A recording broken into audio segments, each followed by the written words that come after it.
Okay, people. Uncle John, hold on a minute. Okay.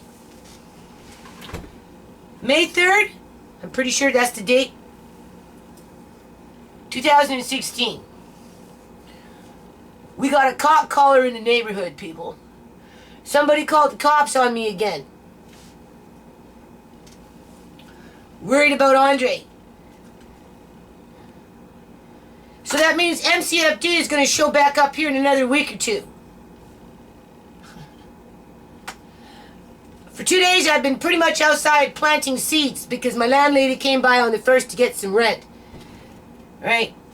And she's like, where's the cucumbers? And I said, well, I don't have them in the ground yet. I have to do everything by seed this year. Everything has to go in by seeds. Because I have no money to buy them already, like, pre-seeded, right? And I haven't even started cucumbers yet. And I'm still digging up the ground for the weeds before the weeds take over. So yesterday, Andre and I, we planted squash. And we planted a few potatoes. And we planted peas, lots of peas. We did those little green plants in the greenhouse over there. A little bit of weeding and that kind of stuff.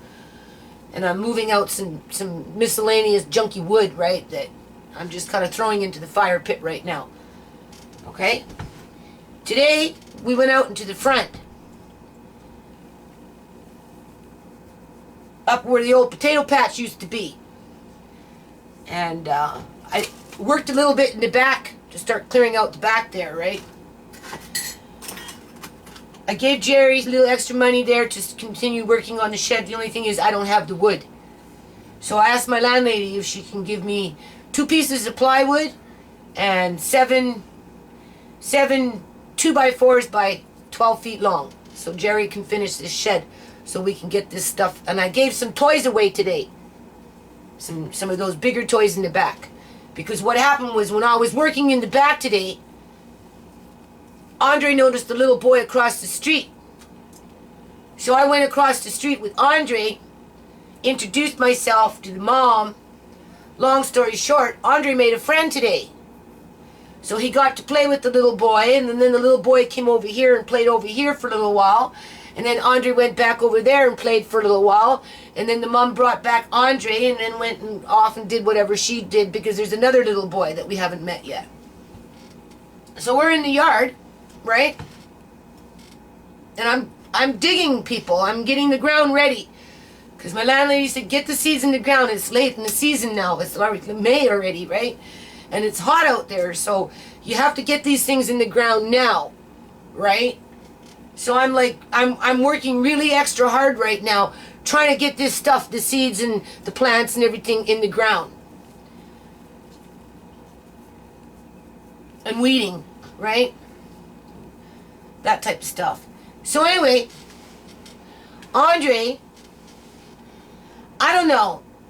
Obviously, this little gang stalking network is something close by too, right? Because like I said, it's not that hard to Google in Surrey on YouTube, and I'm pretty sure a couple of my videos come up.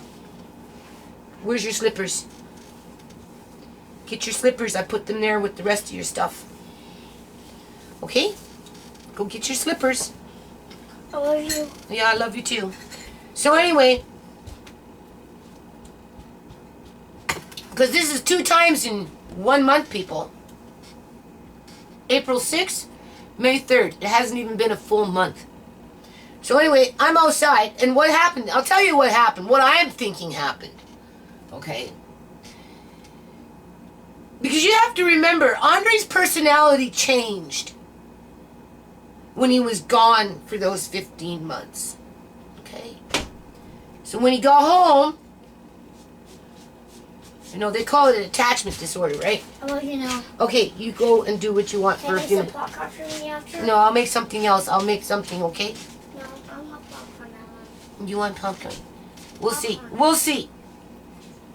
So anyway, very demanding, very insistent, very persistent, very whiny, very stubborn, doesn't want to give up, doesn't like the word no, right? Doesn't necessarily follow directions very well sometimes. Just the whole 9 yards, right? And there's reasons for that, people, because there's that gap in there, right? So anyway, he notices the little boy's back over there. Andre, I'm not talking to you, okay? Just go in the living room and go play with your Lego or something. Mom, I can't watch all the TV. Hold on, people.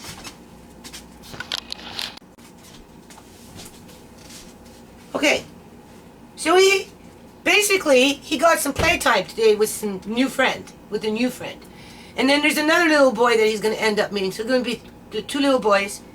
And the mom is really nice, right? She's really nice. She let the other little boy come over, and Andre played in the yard with him, and Andre went back there, and we're going to give the little boy a little spot to put his own little garden in with his cousin, right? And, so anyway, he noticed, because what he does is he throws his stuff over the fence as an excuse to badger me, right? To go around to go get it. So finally I said, okay, you go get it. I'm watching him, right? And so he comes back and he starts badgering me to go play with these kids. And I already said, well, you know, Andre, you've already played with them, the one today. You just met them. You just started playing with them. And he got a good playtime in. He got like 3 hours, maybe, between there and here, between the two places. About 3 hours or so, right? Little boy was over here for about an hour and a bit. Andre was over there for an hour and a bit. And, oh no, he wasn't satisfied with that. Please, and I'm like, now, you stop it, Andre. No, you stop it. I don't want, no. And it's like this all the time, people. You hear me on my videos, he's interjecting, or whatever it is, I have to raise my voice. And you have to remember, when he was in foster care, they had to teach him to read lips, people. Because they couldn't get him to listen. Or speak, or whatever it was that he was going through at that time. Because at one point, he stopped, he didn't speak. He didn't even speak, people. Alright? So whether it was to teach him how to speak, or whether it was to teach him to listen, one or the other, or both, probably both. Alright? So I have to raise my voice quite often with the word no, and I have to be firm. Right? And put a little pep to the step. So after about 15 minutes of outside badgering me to go play with these little boys, as I'm trying to explain to him that he's already played with them today, that he's just met them. Now, can you hear me talking to you right now? Because when the cops showed up, and I said, what the hell is this? Like, what the fuck is this? Like, this is harassment? Like, why are you guys here? Oh, well, somebody called and they're concerned about the child. I'm like, okay. I'm planting beans with Andre. I'm planting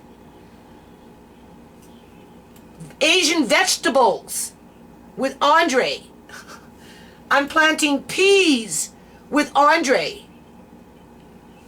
But I guess what happened was, for that 15 minutes where he was badgering me, and I said, enough is enough, that's it. You're going to your room, because that's what I do now. I just after a little bit, that's it, let's go. No, we're not discussing. He's digging his heel. I don't want to go. I'll listen. No, you don't listen. No, that's the problem.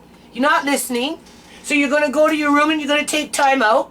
So he's struggling, and I'm like, no, you're going to your room. That's it.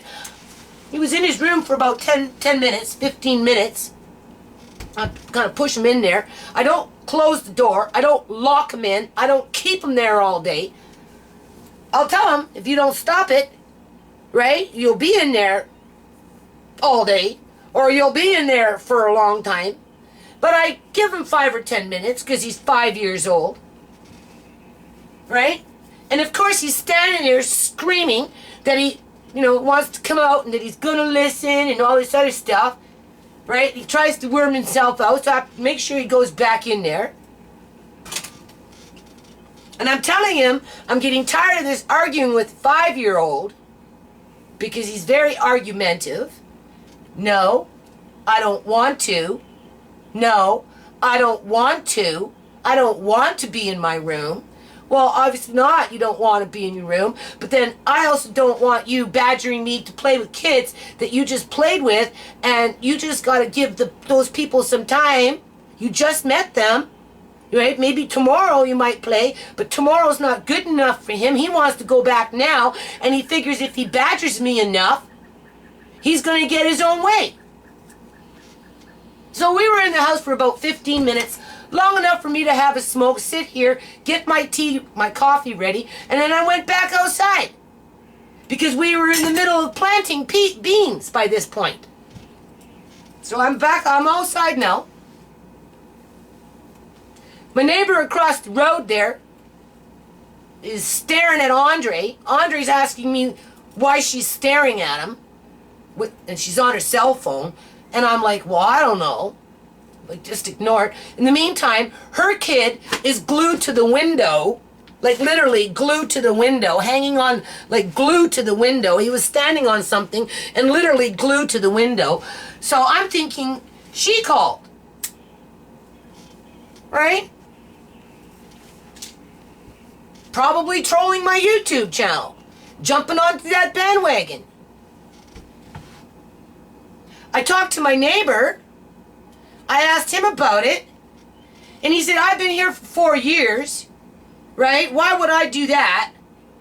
And I'm like, well, what about these people downstairs in the basement? Because Andre's in his room screaming, oh, you hurt me. I don't want to be in here. I'll listen, Nana. I don't. Let me out. Right? And the window's open. I had to put a nail in his window because yesterday, right, he was bouncing on his bed, didn't want to listen to me. I told him, if you don't if you don't get down off the bed, right, and stop bouncing, you're going to bounce out the window with that screen.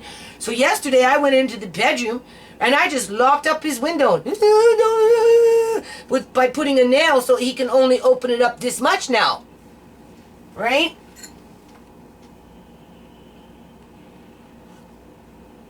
Because he's extremely hyper, people. And extremely stubborn.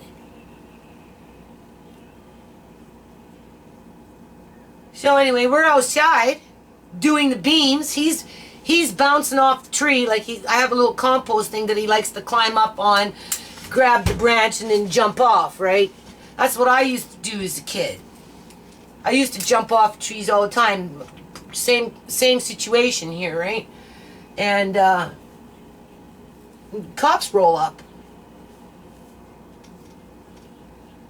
And like, I've been outside all day, sweating like a dog, tired, not feeling well as usual, not getting as much done as I want to in a day, right? With the pressure of having to put things into the ground, but I have to take out the weeds first before I put things in the ground. So I'm going from spot to spot to spot, putting all these vegetables in my yard. And again, nobody's helping me with this.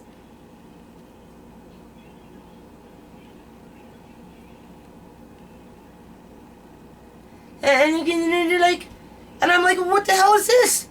Like, why are you here? Well, we got a phone call. 911. 911, people. A 911. For what? Me bringing in Andre?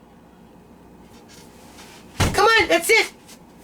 I'm not going to have you badger me for an hour.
So you get the point, right?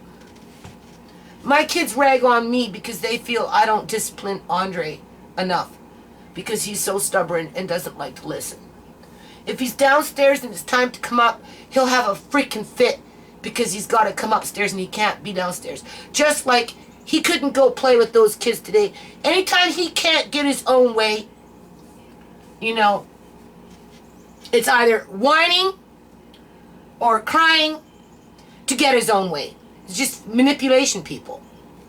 Because he's stubborn. And he figures if he whines enough, persists enough, he's going to get his own way. Sooner or later.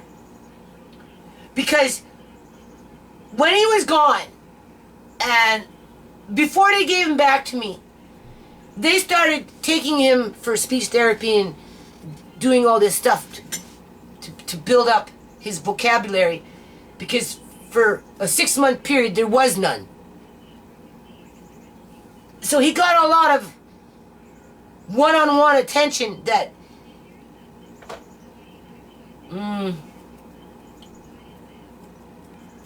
made him demanding. Okay? I'm in the middle of doing something, doesn't matter what it is, and it's right away. Nana, nana, nana, nana, nana. And it's like that pretty much all day long. For the most part, I'm pretty good at responding, right? But it's like, I mean, he's only 5, right? He's only 5. So, you know, the maturity level isn't there yet, right? So anyway, somebody in the neighborhood is laughing right along with the rest of these trolls. That's what I'm thinking. Okay? Whoever phoned my landlord is networking. You know, this just this ongoing harassment is feeding into the hype. And there are people around me who are jealous, like my son said, because I have a greenhouse, I have a yard that's coming about in terms of its, you know, the front with the walkway, and if we put the ponds in, that's even going to be nicer. I grow food, blueberries, strawberries, raspberries, rhubarb now, pears, plums. Okay, that's just the fruit department. And then that's not including the vegetables. Right? And the majority, well, nobody really has that here, right? Not to that degree. And if they're doing this because they're jumping on the bandwagon with the YouTube channel, right?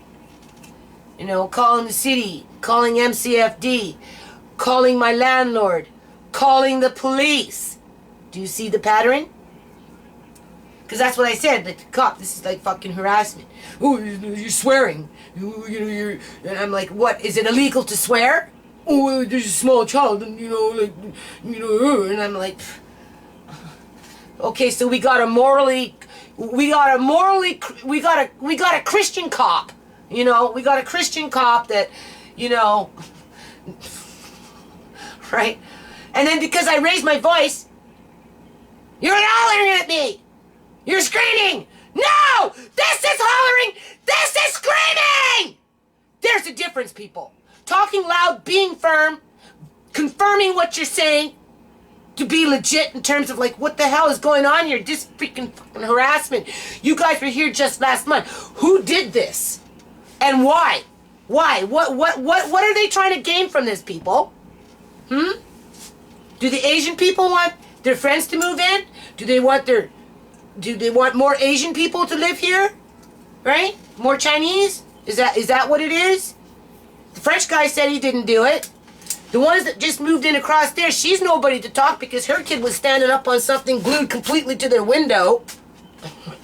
What if the window broke? A little boy about the size of Andre, stuck to the window, standing on something. I could see from this part, from the calf, all the way up, glued to the window. What does that tell you?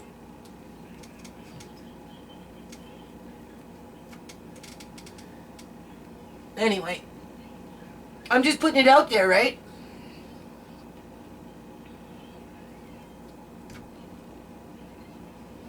To talk to the French guy. And you know how he disciplines his kids? You know how he scares his kids so that they listen to him? Well, you better listen. Because if you don't listen, the social services is going to take you away from us. I said, are you serious? I said, that's crazy. I said, that's the UN agenda. That's what that is. Because I raised 5 kids, okay? And we were a noisy family. Trust me. John would walk to the store. You could hear us 2 blocks away, hollering and screaming. We were just a noisy family in general. I had my stepson stay with me. And he was a little troublemaker, right? A teenager, 17. I had cops coming in and out of my house all the time because of my stepson or whatever, right? Never had social services showed up in all those years. Never. Not until the last couple of years with whatever they're trying to bring in with this freaking UN agenda. Okay, this is something else, right? This is something else. If this guy's got to tell his kids, his 3 children, that they better listen to him, because that's the only way he can control his kids, by putting the fear of them of social services. What does that tell you? What does that tell you about our society? So, the next time I hear a little girl cry over there with those Asian people, should I be calling up 911? Seriously. The next time I see a little boy standing on the window, glued to the window, ready to have the window crack and fall out, and he'll fall 2 stories down because it's a high building, right? It's like main suite is higher than a house, right? It's like an apartment, 2-story apartment, right? The next time I see that little boy glued to the window like that, half naked, all he had on was a pair of shorts. He was a little 4 or 5-year-old glued to the window. Should I be calling 911? Should I? You know, he was only there for maybe 4 or 5 minutes. The parent was just there, hanging off the balcony with her cell phone, glaring at Andre. Does it warrant a phone call back? She went back inside. You know? She wasn't on the balcony when he was hanging on the window. Do I call when I hear this baby over here crying? These children, because there's a few of them over there. Do I call 911 and make, because cops are like, well, what would you do? I don't even know why they came. They wanted to come to my house. Well, I need to go see what's going on in the house. I said, well, I'm not even in the house. I'm outside. I've been outside. I've been outside. I was in the house for a measly 15 minutes. Just enough to give him time out, make a cup of coffee, get him to shut up about going to those kids, and to accept the word no. You can't play with them. No is no is no. What part of no don't you understand? I'm trying to break this part with him, people. I'm trying to get past this point. But it doesn't help. It really doesn't help when you got these extra people coming in. Whether it's Sook with his striped pants, the dirty cop. Well, you know, you got to wash these toys in the middle of the winter. And you got to wash these buckets of rocks in the middle of winter. You got to wash these pieces of wood in the middle of winter in the pouring rain, 35, 40 degrees weather. It has to be done. And I'm going to come back in a month from now, and I'm going to walk around like a dirty cop to make sure it got done, and I'm still going to make you do more.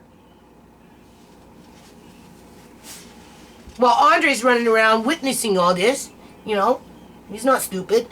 You know, he's picking up on it, right? And then the social worker come, right? You know, he's picking up on that. He's feeling insecure with the city, feeling insecure about the house, feeling insecure as social workers come in. So these people that are calling in this little 1, 2, 3 perimeter, it's just this little perimeter. It's either that house, this house. Because I asked the guy, is it maybe your basement suite tenants? Maybe it's them. He said, no, probably not. Or this one over here. You know, glaring at Andre across the street while her kid's glued to the window. with a pair of shorts on. To have MCFD come and stress out Andre again. And then I have to deal with it. Basically. Right?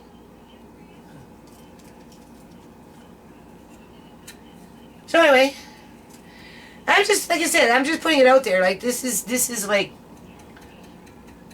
I guess that's the cost of building a nice yard. Huh? Trying to make something nice. Have food in the house, right?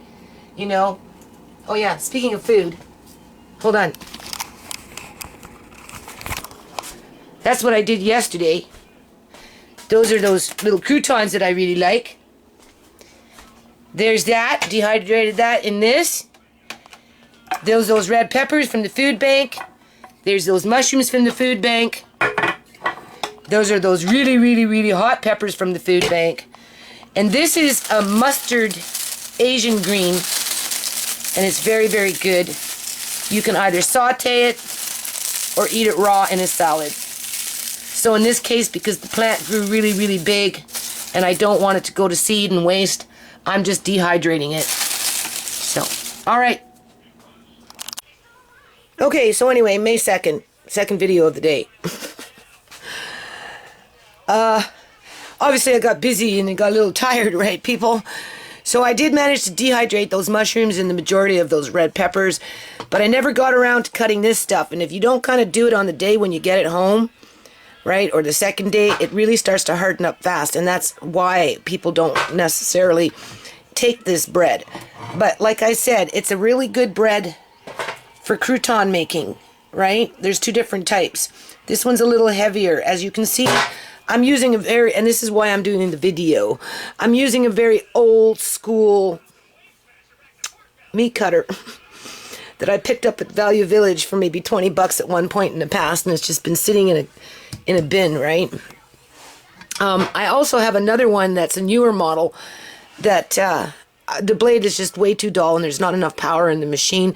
It was another one that I picked up for like 30 bucks or $35 or whatever, 40 bucks at the thrift store. This one was cheaper though, because I probably bought this one at Value Village 30% off. The other one was at a different thrift store and it was a different kind of model. It's good for pineapple, fresh bread, meat, that kind of stuff, where this one is actually cutting. So hold on. Okay, so just to give you an example of what it sounds like and how it works, for something very old, like Old Betsy, that's what it sounds like.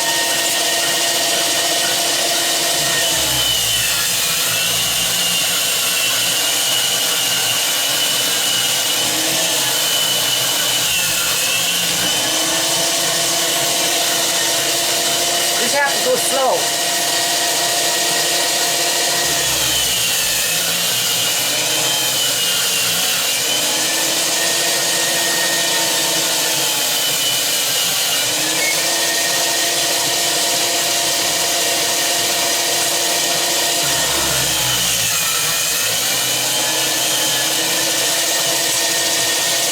Time with it, right?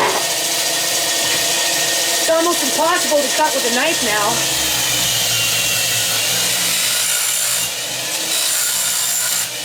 So the only other thing you could do is let it dry out completely.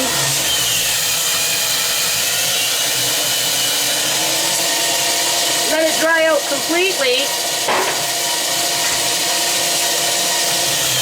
Put it in a bag. And take a hammer to it. Make breadcrumbs.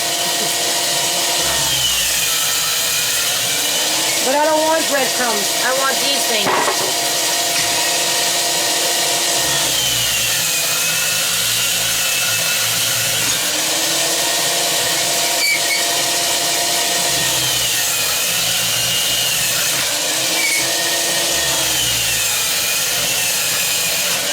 So depending on how dry it is, you can see now it's cutting, right?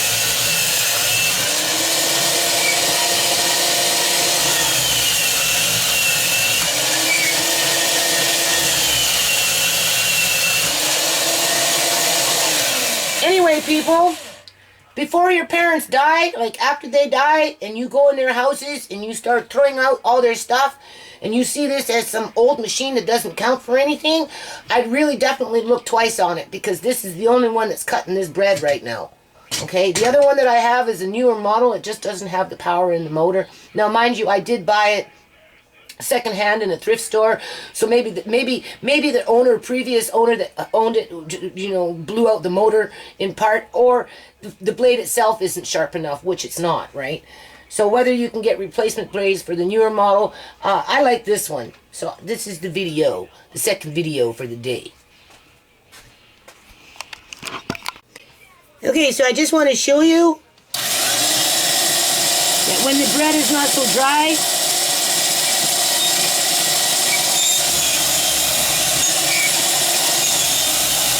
it cuts really easy. Do you see that, people? So if I would have done this 2 days ago, or even yesterday when I first got it, 2 days ago when I first got it, or yesterday,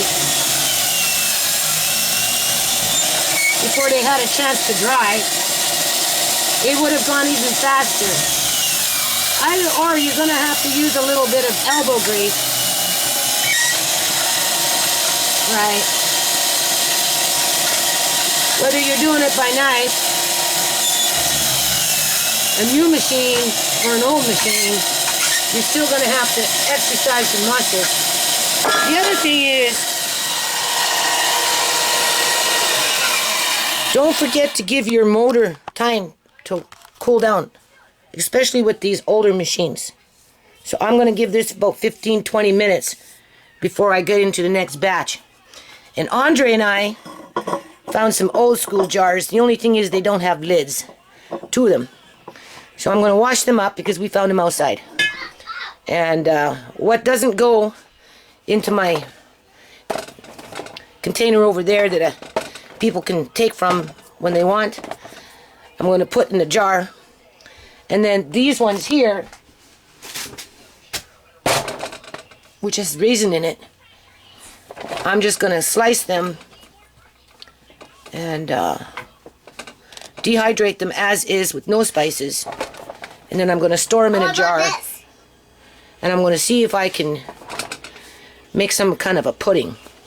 The other thing I was thinking about, since these are cutting out so nicely, it wouldn't take much, even after they're dried out, with or without spices, it wouldn't matter. A little bit of tomato sauce or tomato paste or something, a little drop of cheese, and then you could put an olive on there with a little, you know, onion or whatever you want, right? And you could just bake them in the oven as a little hors d'oeuvre, or, you know, part of a lunch. It's just something to think about. Okay, so before I put them in the oven, by the way, I really like this machine. It worked really good. As you can see, it's all nicely thinly sliced. What I do with the extra breadcrumbs, this is just breadcrumbs. I put it in a jar with just breadcrumbs, right? I mean, obviously I have other jars, but I don't throw it out. I save it, and you can use that for something. And then the ones that are in here after it bakes and you get to the bottom of the pan, I just put that in another jar, right? I keep them separate because this one has spices and olive oil in it. This one is just breadcrumbs. I like this spice better. So before I do that, a little bit of olive oil, right? I like olive oil. So, 2 different breads here. This one I like better because it's a little heavier. This one maybe not so much, but that's okay. And then I would prefer to use my fingers, and I just sprinkle it on. I start sprinkling on. I'm sprinkling on the one that I like better. Alright. And then this is just a little bit of vegetable seasoning. Something I bought, thrift store. Or not thrift store, grocery store. Me and my thrift store, right? And then I'll just take a pinch of this. This is just some old stuff kicking around. Right, so we'll just throw that in there. And then I stir it up. Right, I stir it up, move it around. Always moving things around, people. That's all I ever seem to be doing, just moving things around. So I stir it up, move it around, then I do it again. I'll do that for about 3 or 4 times. Right? And then I put it in the oven at 170. And I just dehydrate them until they're dehydrated. And those 2 jars that Andre and I found, some of these will go in one that's left over from my other jar. And then these things here, I'm going to try and dehydrate these as well. If I had my small deep freeze plugged in, I'd take a bag of these, just like this, throw them in a bag, and put them in the deep freeze and freeze them like that, and then just take them out as I need them. But that deep freeze isn't working right now, so I'm just going to try and dehydrate these as best as I can. I don't know though, because there's soft raisin in this. That's why I'm thinking to throw it in a deep freeze better, right? But for now, we'll just try and dehydrate these out a little drier, because what I'm thinking is, if this doesn't dry out really good, you can see it, even though the bread might dry out, it still might mold in your jar. Right? Now, I could put these in a food dehydrator and dry them that way, which I may end up doing in the end anyway, just to dehydrate that raisin a bit more. Right? So that when you put them in a jar, they last longer. And what I was thinking, besides putting them in a pudding, or making a pudding, like a bread pudding or whatever, out of them, what you could do is have them all in a tray, nicely laid out, take some butter, take some brown sugar, take some cinnamon, mix it up, put it over top, and bake it in the oven until it's nice and bubbly. That might taste good.